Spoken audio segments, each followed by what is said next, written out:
Mafia अपना कब्जा जमाने के लिए प्रशासन को अपने कंट्रोल में करता है और पैसा खिला करके, जैसे कल भी एक मामला था जिसके लिए हम यहाँ आए कि 151 में उसको रात भर मारा है ना। और उस अभी हम लोग उस मामले के लिए आए थे। अभी यहाँ एक नया मामला हमारे सामने आया है कि कुछ गरीब लोग यहाँ रह रहे हैं, भूमाफिया आता है, बेधड़ाक से घुसता है, औरतें लेटी हों बैठी हों, उनको कोई मतलब नहीं है, वो नाप चोप लेके जाता है और इनको डराता है कि भाई हमने खरीद लिए। ये उनको गाली गलौज करने लगे जब हमने विरोध करा। जेसीबी चला रहे थे, हमारी नालियाँ तोड़ रहे थे, पेड़ तोड़ दिए थे इन्होंने घरों के। क्यों जेसीबी चला रहे हैं? क्या राइट से उनके पास में जेसीबी चलाने का? बिना नंबर की लाए थे और बिना इजाजत के उन्होंने हमारे घर के आगे जेसीबी चलाई। आप थोड़ा जानकारी देंगे कि ये जो प्रॉपर्टी है जिसपे ये भूमाफिया के लोग जेसीबी चला रहे हैं, किसकी प्रॉपर्टी है? मिशन की जो प्रॉपर्टी है जी, कोई दूसरा तो इसमें आ ही नहीं सकता अदर कास्ट। तो क्या उन्हें रोकने के लिए आप लोगों ने उनसे गुहार लगाई कि आप ऐसा क्यों कर रहे हैं? जी हाँ, हमने लगातार विरोध किया। तो क्या व्यवहार रहता उनका आपके? वो बिना पूछे घर में घुस जाते हैं नाप लेने के लिए, गाली गलौज किया।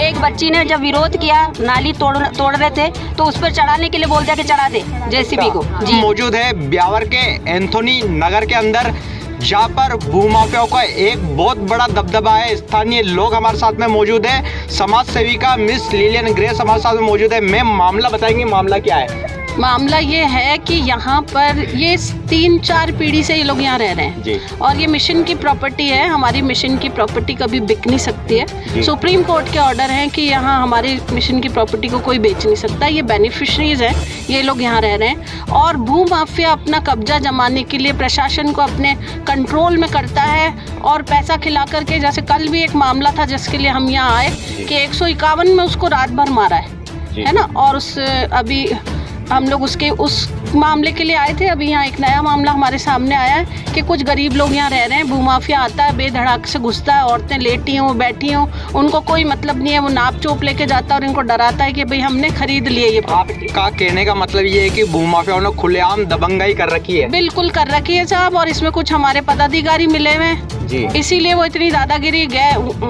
गैर कौम जो गैर क्रिश्चियंस हैं वो आकर के यहाँ पर इतनी दादागिरी कर लेते हैं, है ना। और हमारे गरीब क्रिश्चियन बोलते नहीं है क्योंकि ये लोग कभी भी आउट ऑफ नहीं जाते अपने समाज से, इसलिए ये लोग कभी बोलते नहीं है। तो हम लोग इसके लिए आगे आए हैं। हम लोग अगर मौका मिला और अगर हमारी नहीं सुनी गई प्रशासन तक, तो हम हाई कोर्ट, हम सुप्रीम कोर्ट तक भी जाएंगे। लेकिन हमारे जो गरीब हैं उन लोगों के संग हम नाइंसाफ़ी नहीं होने देंगे और हम आपके मीडिया के ज़रिए इंसाफ मांगते हैं इनके लिए कि आप इस मामले को जितना आगे पहुंचा सकते हैं। आप, हमारी रिक्वेस्ट है आपसे कि आप मीडिया के जरिए इसको आगे पहुंचाएं। जिस प्रकार से देखा कि एंथनी नगर के अंदर भूमाफियाओं का एक बहुत बड़ा दबाव है, स्थानीय लोगों को हैरान व परेशान लगातार भूमाफियाओं के द्वारा किया जा रहा है। स्थानीय लोगों से भी हम जानने का प्रयास करेंगे, आप कितने समय से भूमाफियाओं से प्रताड़ित है? ये सर, ये थोड़े दिन पहले ही आए, दिसंबर के समय में आए थे ये जी। और ये लोग हमको गाली गलौज करने लगे जब हमने विरोध करा। जेसीबी चला रहे थे, हमारी नालियाँ तोड़ रहे थे, पेड़ तोड़ दिए थे इन्होंने घरों के। क्यों जेसीबी चला रहे हैं? क्या राइट से उनके पास में जेसीबी चलाने का? बिना नंबर की लाए थे और बिना इजाजत के उन्होंने हमारे घर के आगे जेसीबी चलाई। आप थोड़ा जानकारी देंगे कि ये जो प्रॉपर्टी है जिसपे ये भूमाफिया के लोग जेसीबी चला रहे हैं, किसकी प्रॉपर्टी है? मिशन की जो प्रॉपर्टी है जी, कोई दूसरा तो इसमें आ ही नहीं सकता अदर कास्ट। तो क्या उन्हें रोकने के लिए आप लोगों ने उनसे गुहार लगाई कि आप ऐसा क्यों कर रहे हैं? जी हाँ, हमने लगातार विरोध किया। तो क्या व्यवहार रहता उनका आपके? वो बिना पूछे घर में घुस जाते हैं नाप लेने के लिए, गाली गलौज किया। एक बच्ची ने जब विरोध किया, नाली तोड़ रहे थे तो उस पर चढ़ाने के लिए बोल दिया कि चढ़ा दे जेसीबी को। जी हाँ, टांगे तोड़ दो इनकी, जितनी भी हम लेडीज खड़े थे इनकी टांगे को तोड़ दो। और मेरी मम्मी ड्यूटी पे थी और हम लोग घर में अकेले थे। ये लोग हम पे आए और जैसे मैं उनको रोकने लगी तो ये मेरे पे जेसीबी चला रहे थे। इसकी शिकायत आपने करी क्या पुलिस प्रशासन? जी हाँ, जी हाँ, मुकदमा चल रहा है। मुकदमा चल रहा है। पांचों घर ने हमने कंप्लेंट करी। आपके मिशन का क्या कहना है इस संदर्भ के अंदर कि जो ये भूमाफिया इस तरीके का कर रहे हैं अत्याचार? यहाँ पे कोई नहीं आता सर पूछने के लिए, कोई नहीं। पहली बार आप लोग हमारी मदद के लिए इस विषय की? जी नहीं, हमने मुकदमा किया था। अच्छा जी, कितने समय से कर रहे हैं ये? दिसंबर महीने से देख लीजिए आप, ये अभी मार्च चल रहा है, 3 महीने हो। आप कुछ कहना चाहेंगे? जी हाँ, ये हमारा ये रास्ता है एक तो इस साइड के अंदर, ये रास्ता बंद करने के लिए बोल रहे थे कि हम रास्ता बंद करेंगे। इन बच्चियों के ऊपर जेसीबी चला रहे, फिर मैं जाके खड़ा हुआ उनके सामने कि भाई तुम चढ़ाओ जेसीबी, कैसे चलाते हो तुम लोग? जिस प्रकार से हमने देखा कि ये जो रास्ता जो बंद करने के लिए कह रहे हैं, ये एंथनी नगर में आने का एक ही रास्ता, अगर इससे बंद कर देंगे तो फिर आप लोगों का क्या होगा? यही तो, और कमाने का साधन ही यही है सर। हमारा रास्ता मेन यही है। ठेला लगा हुआ है, कोई ऑटो चलाते, कोई गाड़ी चलाते। हमारे ठेले लगे हुए हमारे, यहीं से हम कमाते खाते हैं, और ये हमको कहते हैं कि ये ना बंद कर देंगे, तो फिर हम कहाँ से जाएंगे, कहाँ से आएंगे? जी, आप प्रशासन से क्या गुहार लगाना चाहेंगे इनके लिए? हम यही कहते हैं कि भाई इन भूमाफिया को रोके। जी, पहली बात तो हमारे संस्था की मिशन की जमीन को कोई ले ही नहीं सकता अदर कास्ट का, तो पहचान ही नहीं कर सकता, तो ये कहाँ से आ रहे हैं? जी, ये फर्जी लोग कहाँ से आ रहे हैं? जिस प्रकार से देखा कि कागज बना के आ रहे हैं, 2007 की रजिस्ट्री बता रहे हैं, अपने 2007 की की रजिस्ट्री बता रहे हैं, और दिल्ली से बता रहे हैं कागजात। आपको बताया उन्होंने कागज? हाँ, बताया हमारे को। और उस कागजों की जांच के लिए आपने कहीं दिए? हमने मुकदमा कर रखा है, कोर्ट में।